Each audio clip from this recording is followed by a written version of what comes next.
Today, I want to share my story with you. I want to share a time in my life where I was absolutely stuck in this overthinking trap and what it did to me, and how it has really affected who I am today. So let's just dive straight into this. There was a time in my life where I was so overwhelmed that I wanted to get everything right. I wanted to be perfect. I wanted to have a career and do well in my career. I was a coach. I was a careers coach, and I wanted to get it right. I wanted to make sure I gave the best. I gave my all to the students, and I literally would give everything I had to them.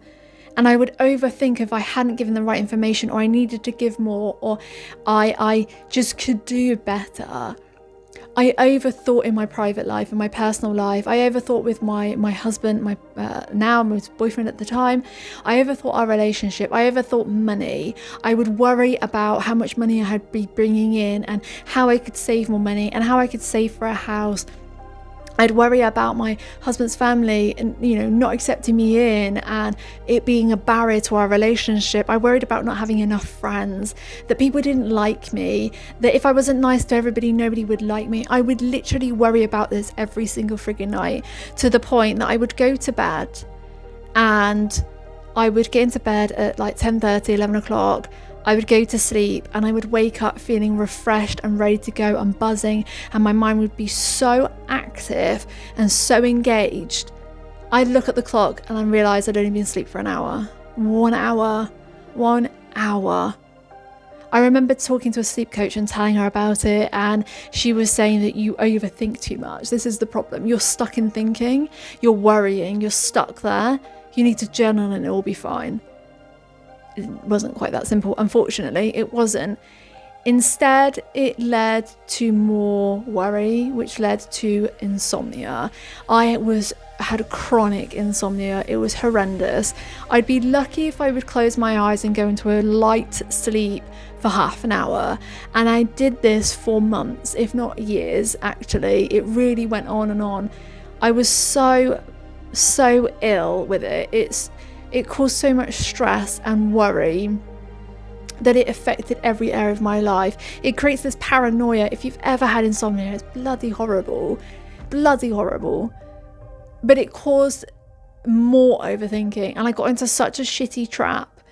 I want to share how I got out of it, because there is so much out there about sleep and worry and stress and overthinking, when actually I have found the best techniques have been the simplest ones, have been the ones that I just needed to tap into myself. I just needed to quieten my mind enough that I could meditate and hear some answers.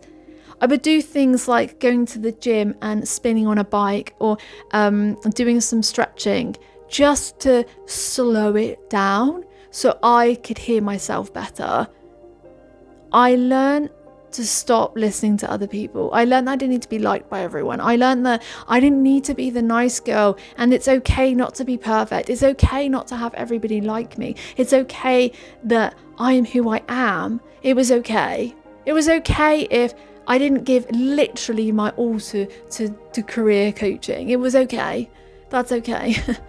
I'm allowed to keep stuff back for myself. That is what helped me get out of this. That's what helped me move out of overthinking, this overthinking bubble. And when you're so in it, it's so horrible, because you just think worse thoughts about yourself. Instead, I shifted it around and I changed it. And again, I never will I say things happen overnight. They don't. It takes time. This took time to learn to trust myself again, learn to trust my inner voice, learn to trust my soul, learn to trust the direction of my life, learn to trust me, learn to love myself fully, to stop the overthinking, to quieten it down, to start believing in myself. I talk about this a lot, but it really, really helps. Bringing in affirmations, changing the way you're thinking, recognizing the thought pattern that comes up, and when it starts telling you a negative story in your mind, flip it around, flip it and get it onto something better. It doesn't have to be top end positive, but it just needs to be something that's away from that negative thought, that pulls you back into yourself. Do you have this? Maybe you're a bit of an overthinker, and it's not as bad as what I've had, but maybe you've got it, because when we start overthinking, we really doubt ourselves. We really doubt who we are and what we're capable of. And that's like, I gotta say this, but it's like cancer to ourselves, because we just start tapping away inside of you, and it's like this negative nonsense that lives inside you. You can turn it around. If this is you, please believe me, trust yourself. You absolutely can turn this around, and you can come out of this. I am now, touch wood behind me, can sleep through the night and have a restful sleep, and I feel so much better when you sleep. It's honestly, we all know how amazing you feel. But the overthinking was the key. It was this disease that just captures and just grows astronomically when we let it. And it's the getting on top of it, stopping it in its tracks and not letting it go further than it needs to. Bringing in those positive affirmations and really trusting yourself, and know that you don't need to be perfect. You don't need to be liked by everybody. You don't need it to give 100%. It's okay to pull back. It's okay to keep stuff for yourself.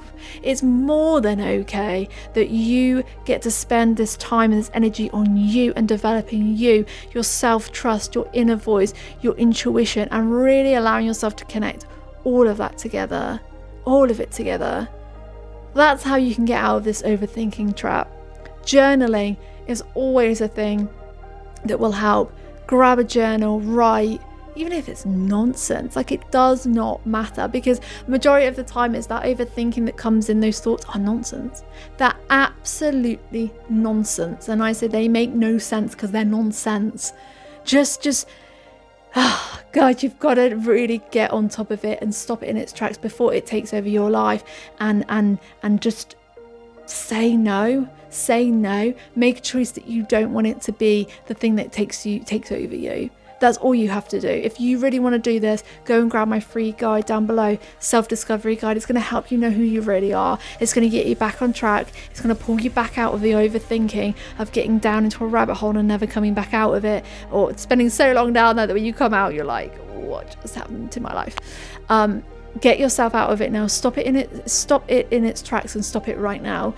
And save yourself, because nobody else is coming. Nobody else but you. You have the power to do this. I absolutely know you do. So go and grab it. It's completely free down below. Start it today. Start it right now. Start it today. And let yourself be in control of you and in control of your thoughts and what it is that you want for your life. And make sure you go all in, because that's what really, really matters. We need to take action. Taking action towards stopping this thought and the overthinking. The overthinking comes when we doubt ourselves, the self-doubt, the negative thoughts, and it grows and develops into something we obviously really don't want. So go and grab my freebie down below. It's completely for free. Get your journey started today. Make that the imperfect action that you take today, and get going. Grab those reins, like I always say, but grab those reins of your life and get in the get in the driver's seat, get out of the passenger seat into the driver's seat, and make the change today. Make this a life that you really want to live, and go all in, go all out. Stop the overthinking. Tell it to bog off, like quite literally. Tell it to do one, and you can get out of it. I promise you. I got out of it. I absolutely know you can. I was so deep in it. And the problem when you're so deep is you believe it. You believe every single thought that comes up. And what that does is produce more of those thoughts that are not true. And you create this whole drama that does not need to be there. Thank you for listening to my story. I hope it's helped. I hope that you can resonate with it. I hope that you find something out of this. I hope you can get something out of it. I hope that you can move towards something that you want. And learning to tap into who you are really, really helps. Really helps. And it will get you out of this trap Thank you for subscribing to my channel and liking this video. I will catch you all in the next video.